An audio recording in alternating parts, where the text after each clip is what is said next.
Udah di on kan? Kita tinggal dipotong aja ke Nomornya Ya, ada edit aja.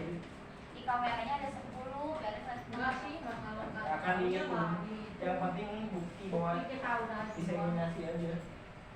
segini juga cukup. Enggak sekali enggak dilihat. Asal jangan sedikit ke ini. Ya. Oh ya. Bismillahirrahmanirrahim. Assalamualaikum warahmatullahi wabarakatuh. Waalaikumsalam warahmatullahi wabarakatuh. Terima kasih kepada Bapak Ibu guru yang sudah hadir di kegiatan hari ini. Yang saya hormati Ibu Kepala Sekolah SD Negeri Polisi 5, Bapak Yudhistira yang akan menjadi pembicara dalam diseminasi hari ini, serta Bapak Ibu guru dan staf SD Negeri Polisi 5. Pertama-tama saya akan bacakan susunan acara pada hari ini. Yang pertama adalah pembukaan, lalu menyanyikan lagu Indonesia Raya, sambutan dari Ibu Kepala Sekolah SD Negeri Polisi 5, pemaparan diseminasi budaya positif oleh Bapak Yudhistira Citra Pamunca, tanya jawab, lalu diakhiri dengan penutup. Bapak Ibu yang saya hormati, marilah kita buka acara di siang hari ini dengan membaca basmalah bersama-sama. Bismillahirrahmanirrahim. Terima kasih. Selanjutnya Bapak dan Ibu dipersilakan untuk berdiri.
Hadirin dipersilakan duduk kembali. Selanjutnya, sambutan dari Ibu Kepala Sekolah kepada Ibu Murniat SPD di Kasar.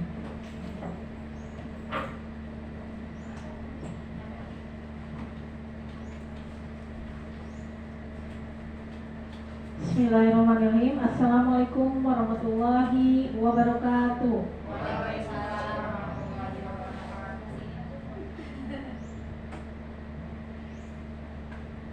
Yang saya hormati Bapak Ibu guru dan staf SDN Polisi 5, yang saya hormati Pak Yudis yang selaku CGP Angkatan 9. Pada hari ini alhamdulillah kita bisa berkumpul di sini dalam acara diseminasi budaya positif di SDN Polisi 5. Hari ini akan dipaparkan oleh Pak Yudis. Mudah-mudahan apa yang dipaparkan oleh Pak Yudis bisa bermanfaat bagi kita semua. Mungkin itu saja yang ingin disampaikan. Assalamualaikum warahmatullahi wabarakatuh.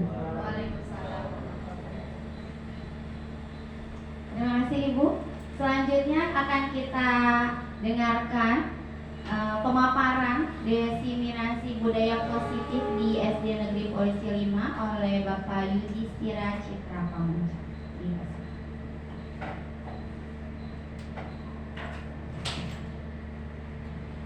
Bismillahirrahmanirrahim. Assalamualaikum warahmatullahi wabarakatuh. Waalaikumsalam warahmatullahi wabarakatuh.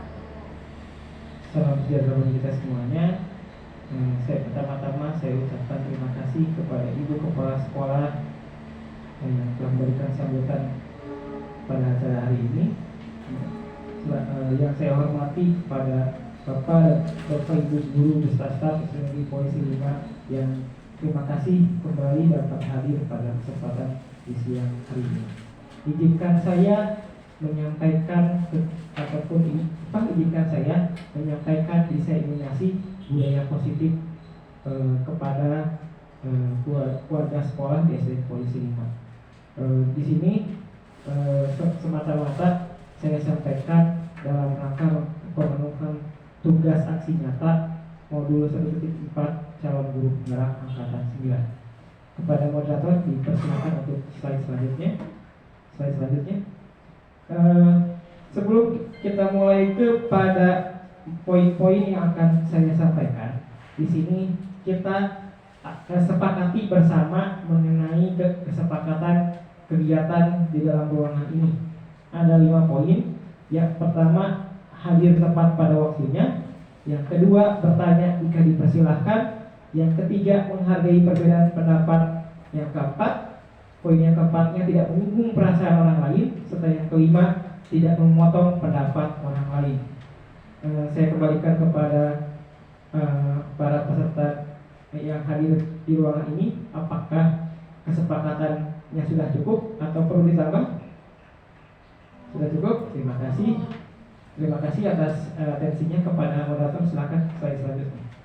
Nah, budaya positif yang akan saya angkat di sini ada beberapa hal. Hal yang pertama mengenai 5 posisi kontrol guru. Ini ada belum tidak lengkap ya, mohon maaf. 5 posisi kontrol guru. Menurut Diane Gosen dalam bukunya Restructuring School Discipline tahun 1998 mengemukakan bahwa guru perlu meninjau kembali penerapan disiplin di ruang kelas selama ini. Ini sudah menginjak tahun 2023 Bapak Ibu. Sedangkan menurut pendapat Diane Gosen itu perlu ditinjau kembali dari sejak tahun 1998. Berarti akan harus dievaluasi kembali tentang penerapan disiplin di ruang kelas selama ini. Melalui serangkaian riset yang dilaksanakan berdasarkan teori kontrol Dr. William Glasser, Diane Gosen pun menyimpulkan ada 5 posisi kontrol yang diterapkan seorang guru, orang tua, ataupun atasan dalam melakukan kontrol. Jadi bukan hanya dilaksanakan di dunia pendidikan, tapi di keluarga ataupun di lingkungan yang lain pun 5 posisi kontrol ini bisa dapat diterapkan. Next slide, Ibu Moderator, terima kasih. Nah, kelima posisi kontrol tersebut adalah yang pertama sebagai penghukum, yang kedua pemberi rasa bersalah, yang ketiga sebagai teman, yang keempat sebagai pemantau, dan yang kelima sebagai manajer. Next slide. Untuk 5 posisi kontrol yang pertama sebagai penghukum, guru-guru yang menerapkan posisi penghukum ini ciri-cirinya adalah biasanya akan berkata, ada contohnya di depan. Yang pertama, patuhi aturan ibu bapak, awas. Biasanya menggunakan berintonasi atau nada yang sedikit meninggi suaranya. Patuhi aturan ibu bapak ya, atau patuhi aturan bapak guru ya, awas. Kamu selalu saja salah, dan lain-lain. Mungkin di antara kita, saya sendiri atau bapak ibu guru lain pernah tanpa sadar, secara tidak sengaja menerapkan posisi kontrol guru yang ini yang pertama mengenai hukum. Guru seperti ini senantiasa percaya dengan satu cara agar pembelajaran bisa berhasil, yaitu melalui cara dia sendiri, melalui cara kita, menurut cara dia sendiri. Next slide, Bu. Yang kedua, posisi kontrol yang kedua adalah pembuat rasa bersalah. Pada posisi ini biasanya lebih lembut dibandingkan posisi yang sebelumnya sebagai penghukum. Ciri-cirinya seperti berkata seperti ini. Bapak sangat kecewa sekali dengan kamu, tapi agak lembut nadanya. Kemudian contoh yang keduanya, gimana coba kalau orang tua kamu tahu kamu berbuat begini? Itu contoh pembuat rasa bersalah. Dengan kata-kata seperti itu jelas membuat posisi si murid merasa tidak berharga. Ya, pertanyaannya jelas membuat mental murid jatuh down atau telah mengecewakan orang yang disayanginya. Next slide. Posisi kontrol yang berikutnya yang ketiga adalah sebagai teman. Guru di posisi teman menggunakan hubungan baik dan humor untuk mempengaruhi seseorang. Ciri-cirinya mereka akan berkata seperti ini. Ayo bantulah demi bapak guru ya. Ayo bantulah demi ibu guru ya. Ya sudah, kali ini contoh yang kedua. Ya sudah, kali ini tidak apa-apa. Nanti biar bapak bantu bereskan. Tetapi ada sisi negatif yang didapatkan kalau seandainya guru memilih atau bertindak posisinya sebagai teman. Hal negatif tersebut adalah bila suatu saat si guru tersebut tidak membantu, maaf, agak ya. Terus ini kok mundur. Terus lagi, belum. Nah, masih yang tadi. Tersebut tidak membantu, maka si murid akan merasa dikecewakan. Tidak mau lagi berusaha. Ya, bapak gurunya nggak mau bantuin sekarang mah. Sayanya kecewa, ya lemas gitu kan. Dia akan mengalami ketergantungan pada sosok si guru tersebut. Berikutnya next slide. Berikutnya, posisi kontrol yang berikutnya adalah sebagai pemantau. Memantau berarti mengawasi. Posisi pemantau berdasarkan pada peraturan-peraturan dan konsekuensinya. Pertanyaan yang diajukan pemantau, ciri-cirinya biasanya sebagai berikut. Yang pertama, apa yang telah kamu lakukan? Ya, contoh yang lainnya, saksi atau konsekuensinya apa? Seorang pemantau sangat mengandalkan, dia menggunakan data kuantitatif berupa angka ataupun data ya, penghitungan, catatan, data yang dapat digunakan sebagai bukti atas perilaku seseorang. Biasanya digunakan sebagai salah satunya itu dia untuk mungkin mengevaluasi dan lain sebagainya. Slide berikutnya, Bu. Posisi kontrol yang terakhir, poin yang terakhir adalah sebagai manajer. Manajer adalah posisi di mana guru berbuat sesuatu bersama dengan murid, mempersilahkan murid untuk bertanggung jawab terhadap perbuatannya, mendukung muridnya agar dapat menemukan solusinya sendiri. Seorang manajer biasanya ciri-cirinya akan berkata, contoh yang pertama, apa yang sudah kita yakini. Biasanya kembali ke keyakinan kelas. Apa yang sudah kita yakini? Apa yang sudah kamu yakini? Apa yang sudah bapak dan guru yakini? Yang kedua, contohnya, jika kamu meyakini hal tersebut, apakah kamu bersedia memperbaiki hal itu? Itu adalah ciri-ciri yang disampaikan oleh posisi guru apabila di posisinya sebagai seorang manajer atau sebagai manajer. Tentu saja manajer di sini bukan di luar sana manajer pemimpin perusahaan atau manajer perusahaan, tetapi manajer di kelas ya, kapasitas kita sebagai seorang guru. Slide berikutnya. Nah, di sini kita tonton dulu sejenak ya video sekilas mengenai 5 posisi kontrol guru ya, nanti kita bisa simak bersama-sama contoh yang ilustrasi nyata ini. Silakan kepada ibu moderator di slide saja.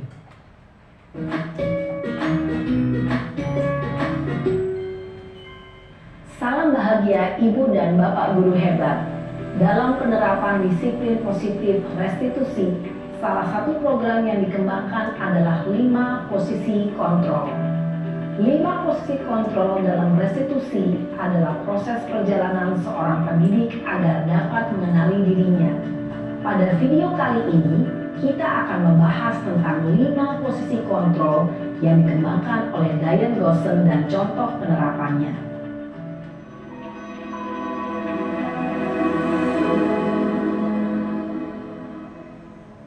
Lima posisi kontrol itu adalah: 1.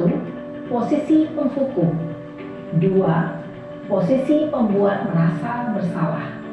3. Posisi teman. 4. Posisi pemantau atau monitor. Dan 5. Posisi manajer. Untuk lebih memahami kelima posisi tersebut, mari kita saksikan kasus Naren yang terlambat hadir 20 menit di sekolah dan melihat bagaimana kelima posisi kontrol dalam menghadapi masalah tersebut.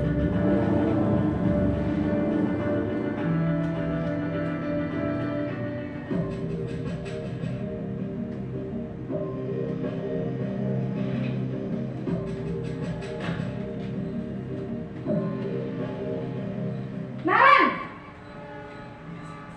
Sini kamu! Selamat pagi, Bu. Selalu terlambat. Kamu deh, pasti terlambat. Maaf, Bu. Saya Apa? Apa coba? Alasan kamu apa lagi? Kapan sih kamu tidak terlambat? Malas sekali ya kamu jadi anak. saya Dasar pemalas. Gak kapok-kapok sih kamu. Sudah berapa kali terlambat? Sana, kamu keliling lapangan basket 2 kali. Kenapa saya harus keliling lapangan basket, Bu? Kenapa? Kamu melawan ibu? Berani-beraninya jawab. Sudah terlambat, masih berani jawab pula. Sekarang, keliling lapangan basket 5 kali sekalian. Biar kapok. Cepat. Pergi sana ke lapangan basket. Posisi penghukum biasanya berbicara dengan nada tinggi, menghardik, menunjuk-nunjuk, menyakiti, dan menyindir. Hukuman bisa berupa fisik maupun psikis. Ibu dan bapak guru hebat. Dampak yang terjadi pada murid ketika guru berada pada posisi penghukum adalah murid cenderung akan memberontak, bahkan menyimpan dendam.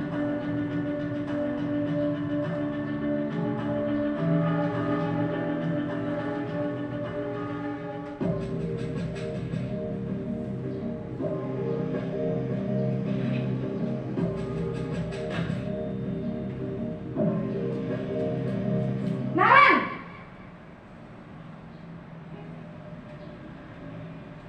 Selamat pagi, Bu. Naren. Kamu kenapa terlambat lagi, nak? Ya Tuhan, Naren. Kamu senang ya bikin ibu susah ya? Kalau kamu terlambat lagi, nanti ibu yang ditegur bapak kepala sekolah, nak. Disangka ibu tidak bisa membina kamu. Duh, gimana ini? Maaf, Bu. Duh, Gusti Naren. Kamu suka ya kalau ibu ditegur bapak kepala sekolah? Terus, sekarang ibu harus tulis apa ini di buku absen? Ini kamu sudah sering terlambat loh. Ibu harus apa coba? Maaf, Bu. Maaf sekali. Ya sudah, lain kali jangan bikin ibu susah lagi ya nak ya. Ibu tidak akan kuat lagi kalau kamu begini terus. Bisa jantungan kalau ibu ditegur bapak kepala sekolah. Sana cepat ke kelas. Maaf ya, Bu. Maaf sekali. Posisi pembuat rasa bersalah berbicara dengan nada tenang, cenderung lembut. Namun kata-kata yang diutarakan membuat murid merasa menjadi orang yang gagal, memandang buruk dirinya sendiri, merasa tidak berharga, dan tidak sanggup membahagiakan orang lain. Ketika guru mengambil posisi pembuat rasa bersalah, murid akan menganggap dirinya yang bersalah dan ia akan menyimpan emosi negatif tersebut di dalam dirinya.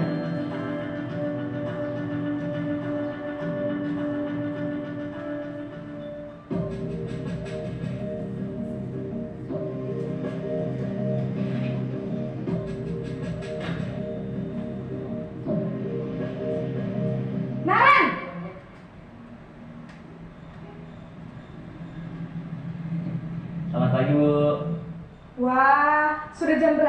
ini nak? Terlambat lagi ya sayang? Iya Bu, habis ibu saya lupa bangunkan saya Bu.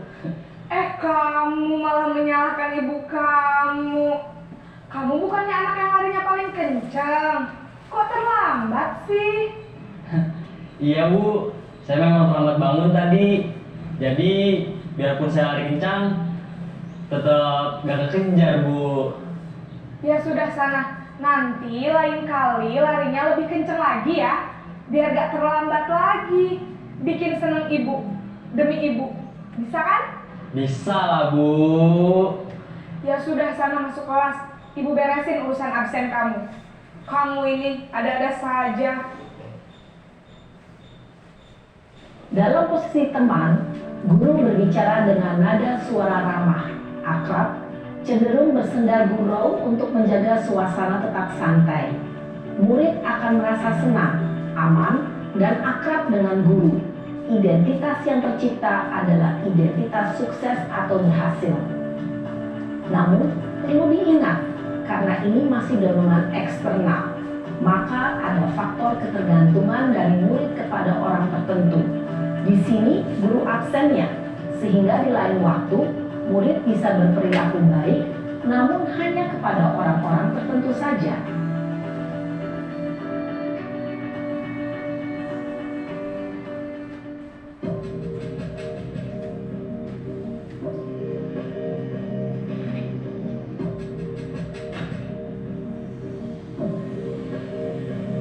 Naren!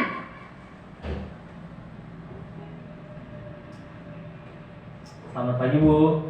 Naren, apa peraturan sekolah kita tentang jam berapa kita harus masuk sekolah, nak? Kita harus di sekolah jam 7 Bu. Iya betul, sekarang sudah jam 7.20. Naren sudah tahu konsekuensinya jika terlambat hadir. Paham Bu. Saya harus tinggal kelas pas jam istirahat selama 20 menit. Iya benar, konsekuensinya demikian. Jadi nanti jam 9.30 pas istirahat, kamu harus tinggal di kelas, kerjakan tugas tambahan untuk ketertinggalan kamu, ya? Baik Bu. Posisi pemantau mengandalkan penghitungan atau data untuk mengontrol murid. Guru mengarahkan murid berdasarkan peraturan dan konsekuensi. Seorang pemantau menunjukkan bahasa tubuh dan ekspresi wajah yang datar dan cenderung formal.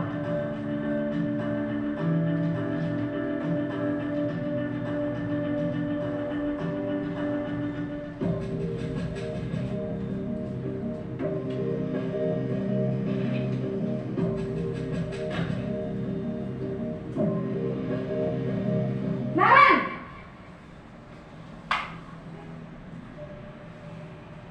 Selamat pagi Bu.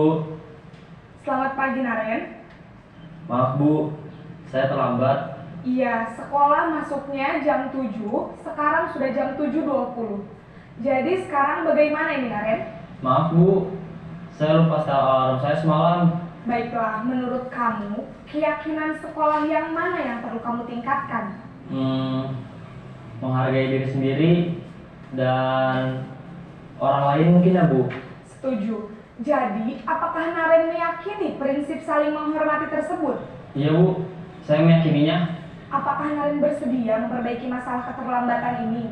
Bersedia Bu. Bagaimana kamu akan perbaiki masalah keterlambatan ini? Saya akan coba untuk tidak lupa menyetel alarm saya Bu. Baik, kalau Naren lupa menyetel alarm di rumah, ada orang yang kira-kira bisa bantu mengingatkan tidak? Ada Bu, kakak saya, Kak Emma. Ada lagi selain Kak Emma? Selain Kak Emma, ada ibu saya. Baik, jadi yang mengingatkan Naren adalah Kak Emma dan ibu kamu ya? Kira-kira akan mulai start alarm kapan nih, Naren? Setelah pulang sekolah, akan segera saya lakukan. Baik, jadi Naren akan setel alarm untuk bangun besok pagi dan akan diingatkan oleh kakak dan ibunda Naren ya. Ada lagi yang mungkin perlu dilakukan, Naren? Agar tidak terlambat bangun lagi. Tidak ada Bu. Baik, Naren. Terima kasih untuk kerjasama kamu. Sekarang kamu perlu kembali ke kelas untuk belajar. Baik Bu, terima kasih. Posisi manajer adalah posisi kontrol yang disarankan untuk membimbing murid memiliki sikap disiplin yang positif, yaitu murid yang mandiri, bertanggung jawab, dan dapat memecahkan masalah. Tujuan dari posisi ini adalah agar murid dapat berefleksi atas tindakannya. Guru akan dengan tulus memberikan pertanyaan-pertanyaan bermakna, sehingga membuat murid dapat belajar dari kesalahannya dan mencari sebuah solusi untuk menyelesaikannya. Ibu dan Bapak guru hebat, setelah mengamati Tadi sekilas adalah video mengenai ilustrasi nyata mengenai 5 posisi kontrol guru ya terhadap muridnya. Yang harus Bapak Ibu pahami adalah setiap posisi kontrol tersebut berdasarkan tadi ilustrasi ada beberapa yang membedakan. Nah, sebelum saya menjelaskan apa perbedaannya, di sini kita kembali lagi mengenai kita harus mengetahui perbedaan antara hukuman dan konsekuensi. Ya, terlihat tadi di kelima ilustrasi tadi menggambarkan 5 posisi kontrol tadi, ada kata-kata atau kalimat yang kurang lebih bermakna hukuman dan ada kalimat yang bermakna konsekuensi. Kemudian hal yang selanjutnya yang harus dipahami adalah menekankan ataupun menebalkan kembali keyakinan kelas yang telah disepakati, tentu saja khususnya di kelas. Kemudian ada perbedaan dari setiap 5 posisi kontrol tadi. Ya, semakin lama semakin posisinya cenderung lebih satu. Yang tadi di pertama itu posisi kontrol yang poin pertama itu penghukum sangat berbeda dengan posisi kontrol di manajer, ya, intonasi bicaranya. Sudah ini kalimat-kalimatnya yang awalnya menjatuhkan membuat mental anak drop down menjadi membuat anak lebih semangat. Ya Bu, saya siap, saya tidak akan mengulangi kesalahan saya akan memperbaiki, saya akan bertanggung jawab. Itu sudah terlihat perbedaannya. Oke, slide selanjutnya. Nah, pertanyaan umum dari saya, berdasarkan 5 posisi kontrol yang sudah dijelaskan tadi, slide materi dan juga video, mungkin berdasarkan pengalaman pribadi Bapak dan Ibu guru yang ada di ruangan ini, di manakah posisi teman-teman berada saat ini? Apakah sebagai penghukum, pembuat atau pemberi rasa bersalah, sebagai teman, pemantau, atau manajer? Ya, saya minta perwakilannya. Misalkan Miss Emra. Kalau menurut pengalaman pribadi Miss Emra secara objektif ada di posisi mana untuk saat ini? Apakah sudah manajer kah atau masih teman atau bagaimana? Berdasarkan ilustrasi tadi penjelasan yang ini, kira-kira di mana? Apakah masih sering memberikan hukuman jadi sebagai penghukum atau bagaimana? Ya silakan. Silakan Miss. Teman, ada di teman. Alasannya kalau boleh tahu apa Miss? Soalnya maksudnya anak juga kan ketika salah itu nggak langsung menghukum, Oke. tanya dulu sebabnya apa, terus kenapa, kalau salah juga kenapa, jadi mencari tahu dulu penyebabnya apa, Oke. dan Ya. kasih tahu penjelasannya. Ya. Kalau saya ingin bertanya kepada satu orang lagi, Papa Isal ya. Papa Isal, berdasarkan pengalaman pribadi Papa Isal saat mengajar, di manakah posisi Papa Isal berada saat ini? Sebagai teman. Sebagai teman, alasannya kalau boleh tahu? Alasannya karena saya memang suka anak-anak, Ya betul. dan saya juga sering bergaul dengan anak-anak, terutama anak-anak Polisi 5. Jadi menurut saya ada di posisi teman. Kalau misalnya mereka ada masalah, kadang-kadang mereka ceritanya ke saya. Posisikan diri sebagai teman berarti ya. Saya memberikan solusi yang terbaik untuk mereka. Terima kasih Miss Ella dan Pak Faisal. Ada yang sudah merasa oke Pak Jai Ya, silakan. kalau untuk saya mungkin beda ya. Ya. Kalau saya memberi rasa bersalah dengan alasan kalau rasa bersalah itu nanti anak ini akan berubah. merubah diri sendiri gitu. Ya. Kalau anak ini bisa menjadi merasa bersalah. Kalau misalkan ya bukan menginikan teman-teman yang tadi, kalau dilihat dari sebagai penghukum udah jelas kalau penghukum itu ya nggak akan ada yang milih mungkin ya. Ada di situ ada teman itu ini menurut saya kalau teman itu bisa saja mengulang kesalahan. Kalau teman, kalau pemantau ya jelas ini kalau pemantau itu kan sifatnya yang memperhatikan ya, yang memantau, yang memperhatikan atau yang biasanya untuk kita ya, untuk sebagai kayak guru begitu ya. Kalau untuk pemantau atau juga di sini manajer juga kan mungkin itu untuk cocoknya untuk guru. Nah yang kalau menurut saya itu tadi memberi rasa bersalah karena yang dengan begitu mereka akan merubah sikapnya atau perbuatannya. Terima kasih pendapatnya Pak Jai. Ya tentu saja ya setiap posisi kontrol itu ada kelebihan dan kekurangannya tergantung gimana kita komunikasinya. Masing-masing punya cara pandang tersendiri dan tentu saja berharap bertujuan kepada agar anak atau murid-muridnya lebih baik seperti itu. Yuk slide selanjutnya Ibu Moderator. Oke, poin yang kedua. Tadi poin yang pertama sudah dijelaskan mengenai 5 posisi kontrol guru beserta ilustrasinya. Untuk selanjutnya adalah segitiga restitusi. Ya, ini adalah ilmu baru dalam dunia pendidikan dalam hal interaksi kita antara guru dan murid.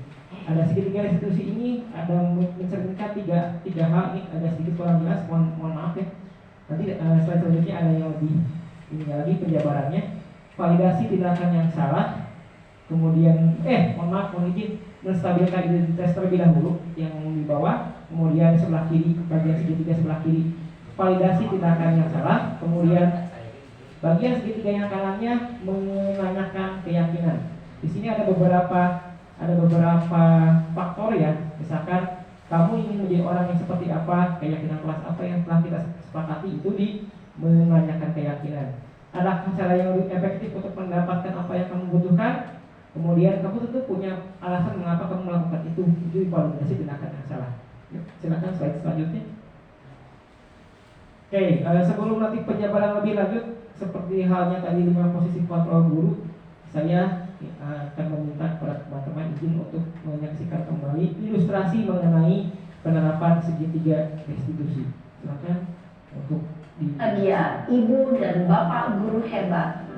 Pada video kali ini kita akan membahas tentang salah satu program disiplin positif yang diterapkan di lingkungan sekolah yang dikenal dengan nama restitusi.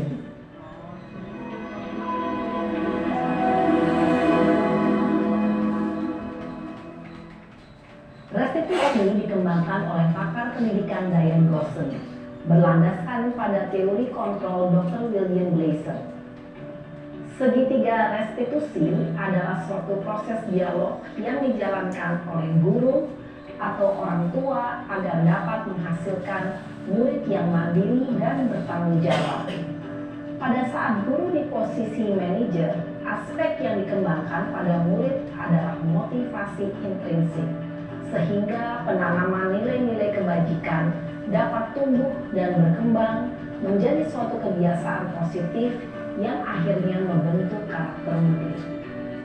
Proses dialog ini terdiri dari 3 langkah yang digambarkan pada ketiga sisi pada segitiga restitusi. Sisi pertama adalah menstabilkan identitas. Sisi yang kedua adalah validasi tindakan yang salah. Dan sisi yang ketiga adalah menanyakan keyakinan. Ibu dan Bapak guru, berikut ini akan ditunjukkan bagaimana seorang guru berada dalam posisi manajer menggunakan penerapan segitiga restitusi.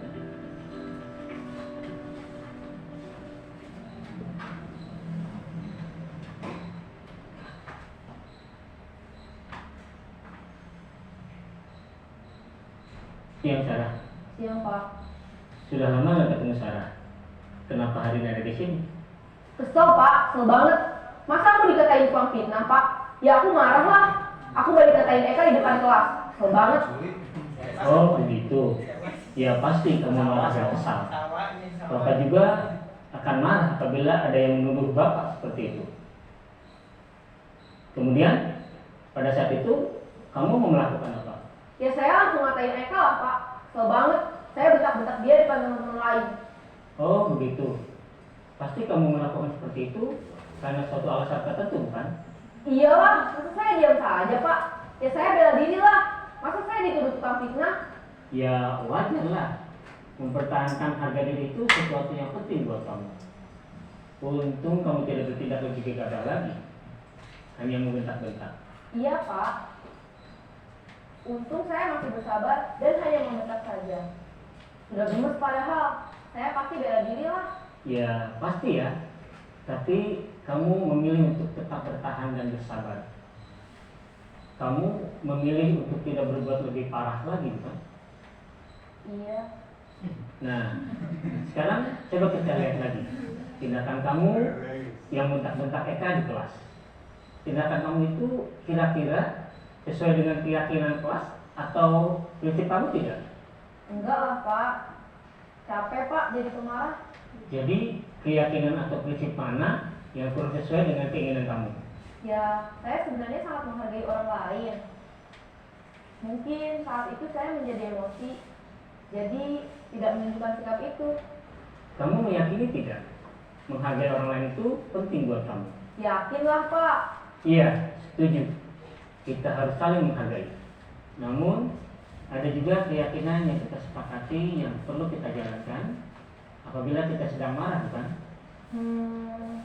Ya, saya bisa lebih proaktif, mulai dengan diri sendiri. Saya bisa jadi lebih sabar, mengambil waktu untuk berpikir mau apa selanjutnya. Kira-kira kamu bersedia memperbaiki masalah ini tidak? Sedia Pak. Kalau kamu memperbaiki masalah ini, kamu akan menjadi orang seperti apa? Saya akan jadi orang yang bertanggung jawab kali ya Pak. Dan senantiasa proaktif. Iya, menurut kamu bagaimana rasanya menjadi orang seperti itu? Ya nyaman lah, bangga bisa bersabar dan tahan diri. Baiklah kalau begitu. Yuk kita pikirkan bagaimana memperbaiki masalah ini.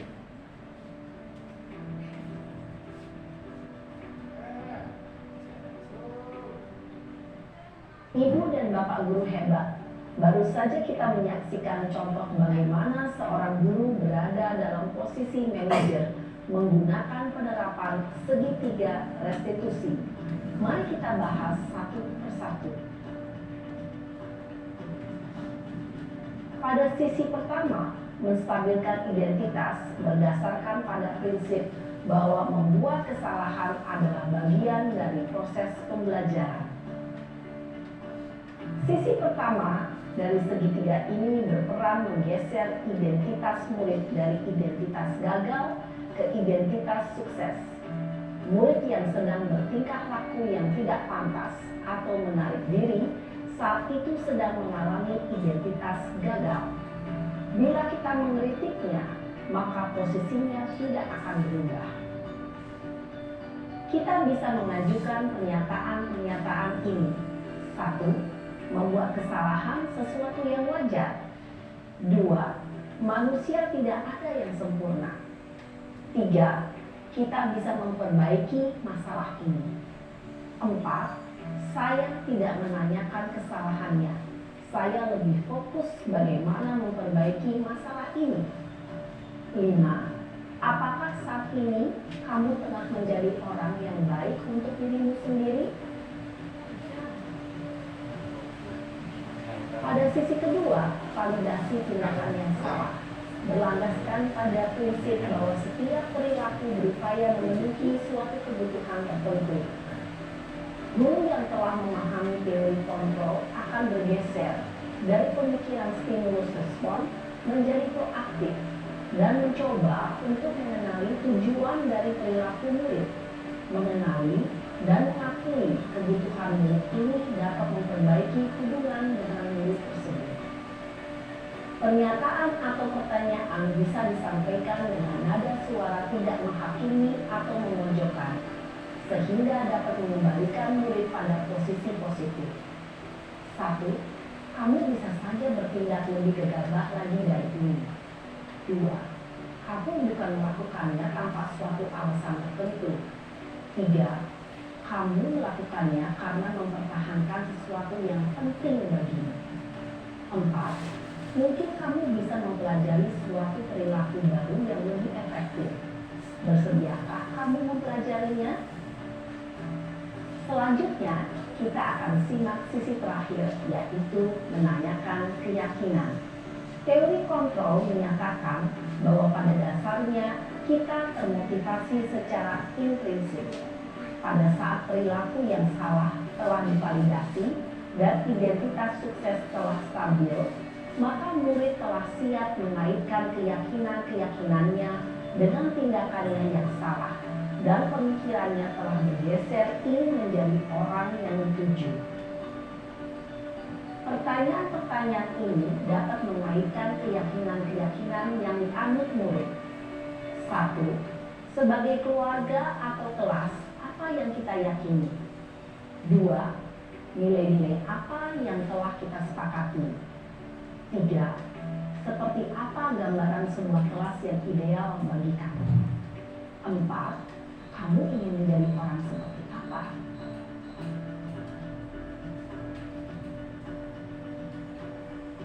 Dalam menerapkan segitiga restitusi, perlu diperhatikan beberapa hal, yaitu 1. Perilaku yang salah perlu dikaitkan dengan nilai-nilai atau keyakinan-keyakinan yang telah disepakati atau dituju. 2. Kesediaan orang yang melakukan kesalahan untuk memperbaiki masalah. 3. Pemecahan masalah sebisa mungkin relevan atau memiliki hubungan dengan masalah yang ada. 4. Usaha. Perlu adanya suatu usaha perbaikan dari pihak yang berbuat kesalahan. 5. Waktu. Perlu didedikasikan waktu dari pihak yang berbuat kesalahan. Tanyakan kapan akan mulai diberlakukan usaha untuk memperbaiki masalah. Dengan memahami struktur penerapan segitiga restitusi, diharapkan guru dapat menerapkan posisinya sebagai manajer dengan mengajukan pertanyaan-pertanyaan bermakna yang dapat membuat murid menjadi lebih percaya diri, bertanggung jawab, dan mandiri. Nah, ibu bapak guru perlu tidaknya mengikuti ketiga tahapan dalam segitiga restitusi bergantung pada ringan beratnya suatu permasalahan. Misalnya, bila permasalahan tersebut ringan, maka tidak perlu dijalankan secara berurutan. Bahkan bisa semudah menanyakan apa keyakinan yang kita sepakati. Dengan menjalankan segitiga restitusi, dengan mengajukan pertanyaan-pertanyaan bermakna, diharapkan murid menjadi lebih kuat secara pribadi, dapat membuka wawasan murid agar dapat menyelesaikan permasalahannya sendiri, semakin percaya diri, mandiri, dan merdeka. Salam dan bahagia, ibu bapak guru hebat.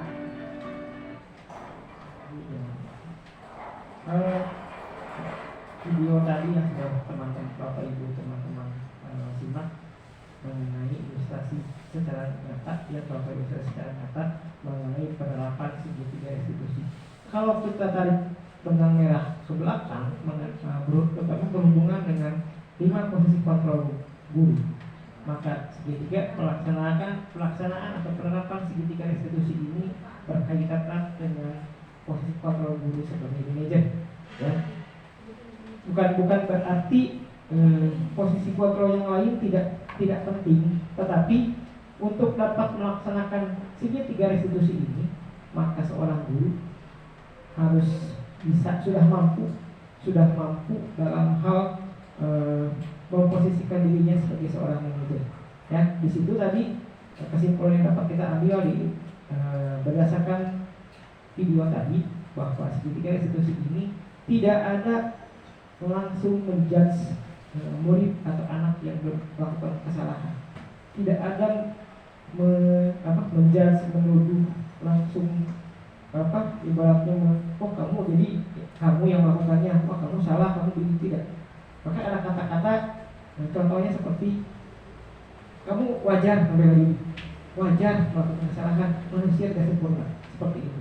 Tetapi tidak dibenarkan begitu saja si perbuatan yang dilakukan oleh si murid tersebut.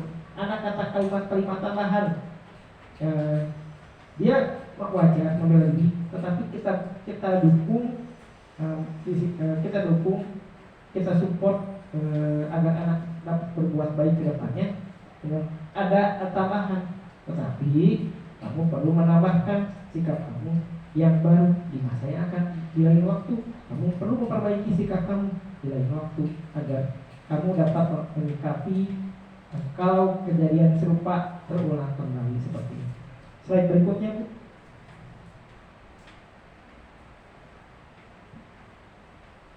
Nah, ini penjelasan penjabaran setelah tadi kita simak contoh ilustrasi nyatanya. Segitiga restitusi yang pertama adalah menstabilkan identitas, sedikit mengulang kembali. Bagian dasar yang paling kasar dari segitiga restitusi ini bertujuan untuk mengubah identitas anak dari gagal karena melakukan kesalahan menjadi orang yang sukses.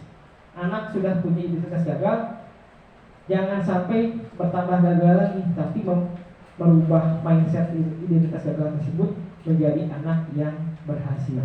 Jika ingin anak menjadi reflektif di sini berarti merefleksikan dirinya, belajar berdasarkan pengalaman yang dia dapatkan sebelumnya, maka kita harus meyakinkannya dengan contohnya atau caranya mengatakan beberapa kalimat sebagai berikut. Yang pertama, nah, berbuat salah itu tidak apa-apa. Kita tidak nah, kamu jangan berbuat salah. Nah, balik lagi ke disiplin budaya positif yang sudah pernah disampaikan sebelumnya, mengenai kalimat kesepakatan kelas, keyakinan kelas. Berbuat salah itu tidak apa-apa, tidak membenarkan, tapi tidak juga membenarkan murid atau siswa melakukan kesalahan tersebut. Ditambahkan, ini baru sebatas di poin menstabilkan identitas. Yang kedua, contohnya tidak ada manusia yang sempurna. Setelah yang ketiga, Bapak juga pernah melakukan kesalahan tersebut dan lain-lain. Slide selanjutnya.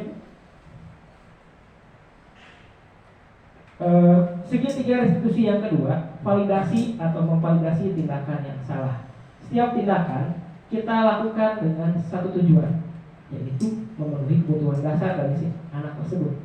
Kalimat berikut ini mungkin terdengar asing bagi kita selaku guru, namun bila dikatakan dengan nada yang tanpa menghakimi, jelas akan memvalidasi kebutuhan mereka. Slide selanjutnya. Nah, contoh-contoh kalimatnya seperti ini bisa kita saksikan bersama-sama. Yang pertama, padahal kamu bisa melakukan yang lebih buruk dari ini ya. Seperti contohnya tadi si perempuan tadi, siapa namanya? Lupa lagi. Emma ya. Emma dipanggil oleh si pak gurunya. Padahal kamu bisa melakukan ini, tapi kamu masih bertahan bersabar. Contoh kalimat yang keduanya, kamu pasti punya alasan mengapa melakukan hal itu. Bapak tahu, kamu pasti punya alasan kenapa kamu seperti itu. Yang ketiga, kamu boleh mempertahankan sikap itu. Nah, balik lagi ke yang tadi, menstabilkan identitas. Kamu boleh mempertahankan sikap itu. Kita tidak mendukung dia, kita seolah-olah seperti mendukung dia, tapi tidak membenarkan caranya. Tetapi kamu harus menambahkan sikap kamu yang baru, atau contoh yang lainnya, tetapi kamu harus sedikit memperbaiki sikap kamu ini tersebut agar lebih baik. Nah, slide selanjutnya. Nah, segitiga restitusi yang ketiga menanyakan keyakinan. Ketika identitas sukses telah tercapai di langkah pertama tadi, di menstabilkan identitas yang identitas gagal berhasil dirubah menjadi yang berhasil, dan tingkah laku yang salah telah divalidasi di langkah kedua tadi, maka anak akan siap untuk dihubungkan dengan nilai-nilai yang dia yakini dan dia percayai, dan berpindah menjadi orang yang dia inginkan. Tentu saja orang yang dia ingin menjadi yang dia inginkan ini, kita berharap pastinya positif, ya. Pertanyaan-pertanyaan berikut ini menghubungkan keyakinan anak dengan keyakinan kelas. Kembali lagi ke yang tadi, kembali lagi ke budaya positif sebelumnya yang pernah sama-sama kita bahas mengenai keyakinan kelas. Slide selanjutnya, masih tentang menanyakan keyakinan. Contoh-contoh pertanyaannya, apa yang kita percaya sebagai kelas atau keluarga? Kalau kelas berarti kapasitas guru. Kalau keluarga mungkin ini bisa coba diterapkan oleh orang tua di rumah. Yang kedua, apa nilai-nilai umum yang kita sepakati? Yang ketiga, apa bayangan kita tentang kelas yang ideal menurut kamu? Kelas yang kamu impikan itu seperti apa, nak? Kalau ada pertanyaan seperti itu. Yang keempat, kamu nanti mau jadi orang seperti apa? Gitu kan? Itu membentuk seperti itu. Pentingnya untuk menanyakan hal tersebut ke anak, kehidupan seperti apa nantinya yang mereka inginkan, di poin terakhir ya, seperti poin nomor 4. Kenapa? Karena ketika anak sudah mendapat gambaran yang jelas tentang apa yang mereka inginkan, nah, kita selaku guru tetap dapat membantu anak fokus pada gambaran tersebut ya. Sehingga kembali ke yang tadi yang saya sampaikan, bahwa benang merah antara 5 posisi kontrol guru dan segitiga restitusi, yaitu posisi kontrol kita harus sudah sampai pada tahap sebagai seorang manajer bagi anak tentunya ya, manajer bagi murid yang kemudian dapat melakukan penerapan segitiga restitusi secara nyata dengan tidak mengesampingkan atau dengan tidak mengucilkan posisi kontrol guru yang lain. Selanjutnya, ini pengalaman saya pribadi dalam mengimplementasikan segitiga institusi. Yang pertama, dalam 1-2 minggu terakhir saya pernah melakukan penerapan segitiga institusi di kelas. Walaupun belum konsisten, mudah-mudahan seiring, sejalan, berbarengan atau bersamaan dengan saya menyampaikan kepada rekan-rekan semua salah satu guru yang positif mengenai segitiga institusi. Saya berharap ini dapat kita terapkan di semua elemen, khususnya di sekolah kita 20. Nah, untuk yang kedua, ini kayaknya nanti bisa linknya ya, tidak sekarang, nanti mungkin bisa menyusul. Ini skenario saya dalam rangka tugas CGP modul 1.4, bahasan pokoknya mengenai demonstrasi kontekstual. Nanti saya share di grup sekolah. Saya membuat demonstrasi kontekstual, menskenariokan 2 skenario. Yang pertama, salah satu anak ada yang datang kesiangan. Saya menerapkan segitiga restitusi terhadap anak tersebut. Kemudian ada skenario kasus yang kedua mengenai ada anak yang sengaja membawa handphone dan bermain game pada saat di kelas. Saya pun menerapkan segitiga restitusi tersebut. Tentu saja itu masih berupa skenario karena anak sudah diberitahu sebelumnya, tapi mudah-mudahan bisa menjadi gambaran dalam penerapan segitiga restitusi. Saya berharap itu dapat terjadi di kehidupan sehari-hari. Terima kasih. Slide selanjutnya. Sebelum ke penutup dan nanti tanya jawab, saya ingin mencoba kita berikan contoh ilustrasi di SD Polisi 5 melalui kegiatan simulasi. Ya, saya sudah bagikan tadi sebuah skenario, sebuah dialog percakapan. Ada 3 orang, yakni Pak Joko sebagai guru, serta Mario dan Adi sebagai murid. Nah, di sini saya akan minta 3 orang rekan sejawat untuk berperan sebagai mereka ini. Kemudian praktikkan di depan audiens berdasarkan skenario yang sudah dipersiapkan. Ya, silahkan kepada tadi Pak Faisal, Pak Iqbal dan juga Pak Rano sebagai ada yang Pak Jokonya siapa? Pak Faisal, Mario dan Adi, ada Pak Iqbal dan juga Pak Rano. Mario dan Adi. Dipersilakan. Boleh di depan Mas, di depan ruangan. Silakan.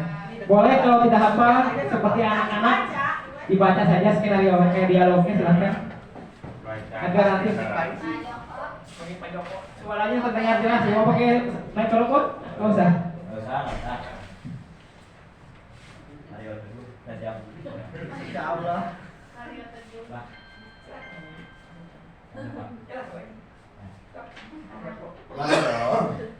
Adi, Bapak tadi dengar laporan dari guru psikiatris kantin. Sepertinya kalian dalam masalah ya? Ada yang bisa Bapak bantu? Apa yang terjadi?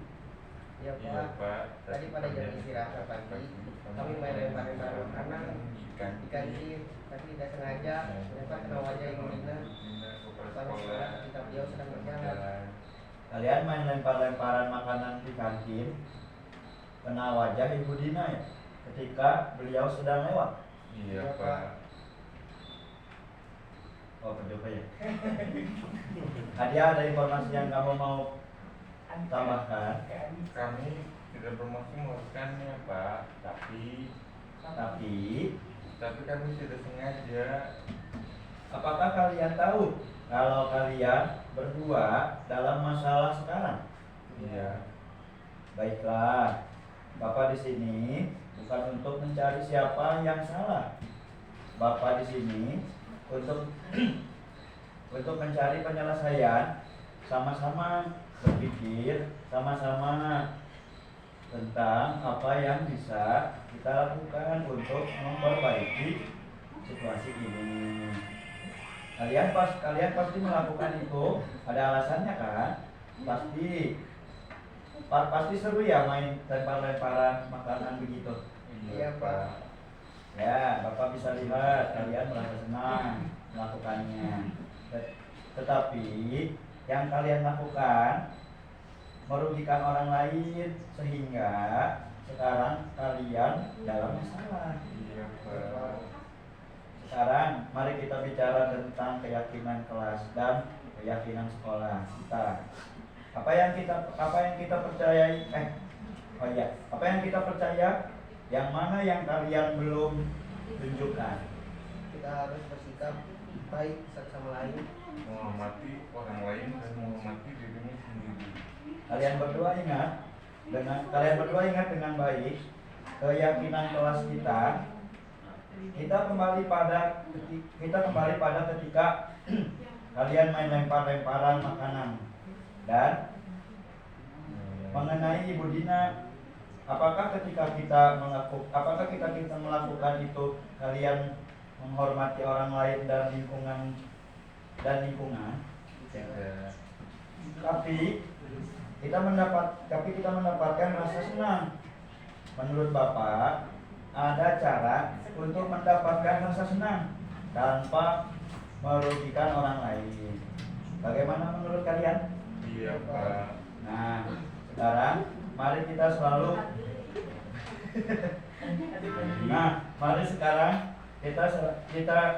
kita selalu mengindahkan keyakinan kelas kita. Besok kita ke kantin dan kalian bisa berperilaku lebih baik lagi. Ya, Pak. Kasih tepuk tangan untuk Pak Novatik, Pak Faisal yang sudah memerankan Pak Joko dan Maria dan Adi yang sudah. Ya. Kenapa? Malu ya dimarahin sama Pak Joko ya, ditegur sama Pak Joko yang Maria dan Adi. Sedikit ada itu berdasarkan apa yang sudah tadi terjadi, sudah apa yang diperankan oleh ketiga teman kita tadi bahwa segitiga restitusi itu kurang lebih seperti itu, kurang lebih sama dengan apa yang disampaikan melalui video tadi. Ketika si Emma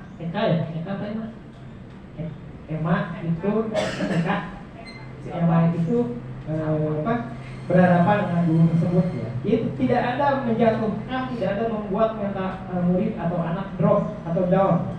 Tapi kalimat-kalimat yang ditimbulkan tadi, yang disampaikan tadi, seperti contohnya wajar kamu mempertahankan harga diri, wajar kamu melakukan kesalahan, tidak juga serta-merta, sekali lagi saya ulangi, tidak serta-merta membenarkan perbuatan anak tersebut dengan menambahkan kalimat positif di belakangnya. Yang perlu digarisbawahi adalah seperti itu. Oke, sebelum kita akhiri, ada pertanyaan yang mau ditanyakan. Siapa dulu? Oh, kepada Bu Mila, kita silakan.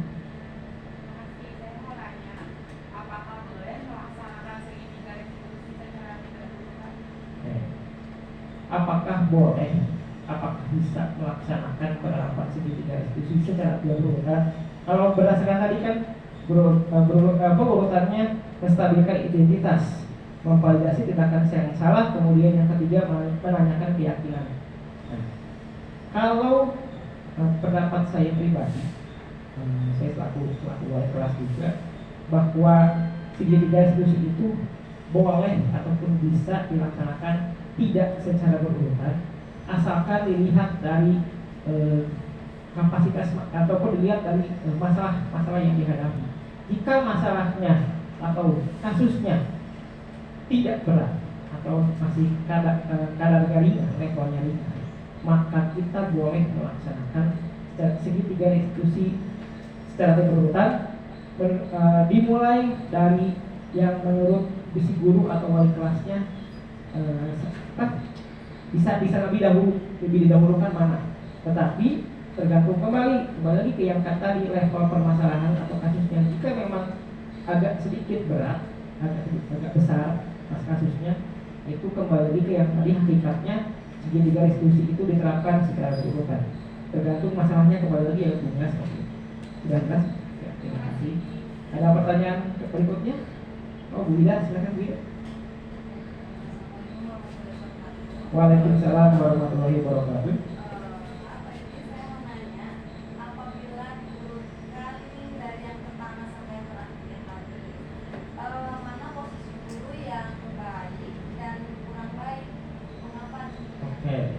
Ya, kembali lagi ke yang tadi, poin yang pertama yang kita bahas, ya kita simak bersama-sama mengenai 5 posisi kontrol guru.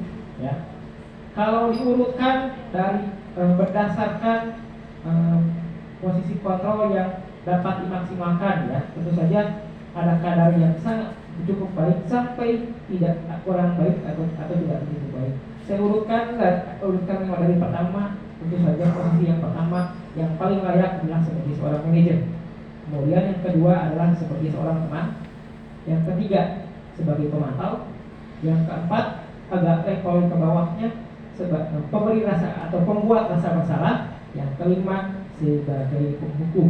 Untuk kategori yang cukup baik untuk kita laksanakan, tentu saja direkomendasikan adalah sebagai manajer. Untuk yang poin terakhir, urutan terakhir sebagai penghukum, seperti yang pernah disampaikan di kegiatan sebelumnya, bahwa hukuman itu satu alternatif terakhir kita sebagai guru dalam menindaklanjuti sebuah permasalahan atau sebuah kasus ada pelanggaran di kelas atau di sekolah tempat kita mengajar. Tetapi disarankan tidak dilakukan, sehingga posisi kontrol guru sebagai penghukum sangat tidak disarankan karena berefek kurang baik. Alasan menurut saya pribadi dalam posisi guru sebagai manajer, alasannya itu sudah sangat baik. Kenapa? Mengakomodir semua kebutuhan, mengakomodir cara menyikapi kasus atau permasalahan di kelas, ya, dengan tentu saja semua dilakukan di situ, ya, sebagai teman, sebagai pemantau, sebagai manajer, ya, memberikan kesan positif. Tidak menjatuhkan anak, tidak menyalahkan anak, tapi menguatkan dia. Seperti tadi, identitas yang gagal berubah menjadi identitas yang berhasil. Kemudian alasan yang terakhir mengenai posisi kontrol guru yang kurang baik, ya, seperti yang kita tahu bahwa penghukum itu, menghukum siswa itu tidak akan memberikan efek yang bermanfaat. Ya. Menghukum siswa sama saja dengan membuat mereka banyak akibat, banyak dampak yang akan dapat disebabkan oleh posisi kita sebagai penghukum. Ya, anak akan berdendam, anak tidak akan kurang senang dengan sosok guru tersebut. Anak akan menjadi agak sedikit malas atau tidak mau belajar pelajaran itu karena dengan si bapak itu mah begini, dengan si ibu itu mah begini. Nah, itu dampaknya, efeknya sampai efek domino kalau disampaikan melebar ke mana-mana. Seperti itu jawaban dari saya, ya. Oke, dengan berakhirnya jawaban dari pertanyaan Bida tadi, maka kegiatan diseminasi positif, budaya positif yang saya sampaikan pada hari ini cukup sampai di sini, ya. Mudah-mudahan apa yang sudah saya sampaikan, kelebihannya bisa diterapkan, bisa dilaksanakan, menjadi kebiasaan baru bagi Bapak dan Ibu, teman-teman semuanya. Yang kekurangannya, yang baik itu kekurangan dari saya ataupun kekurangan yang kita dapatkan berdasarkan materi tadi mengenai posisi kontrol guru dan juga segitiga restitusi, itu dapat kita minimalisir, dapat kita sisihkan, dieliminir untuk agar tidak terjadi, agar kita tidak melakukan kesalahan di masa yang akan datang. Cukup sekian dari saya. Kurang lebihnya mohon maaf. Wabillahi taufik wal hidayah. Wassalamualaikum warahmatullahi wabarakatuh.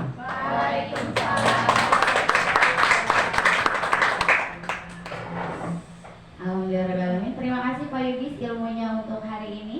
Semoga bisa bermanfaat untuk kita semua dan diimplementasikan dalam kehidupan sehari-hari di kelas kita masing-masing. Kita tutup kegiatan hari ini dengan membaca hamdalah bersama-sama. Alhamdulillahirabbil alamin dan doa kafaratul majlis. Subhanaka Allahumma wa bihamdika asyhadu an la ilaha illa anta astaghfiruka wa atubu ilaik. Wassalamualaikum warahmatullahi wabarakatuh. Waalaikumsalam. Dari saya pribadi hatur nuhun Ibu Miss saya dan juga teman-teman sudah mensupport saya. Langsung aja ya yang Ya. ada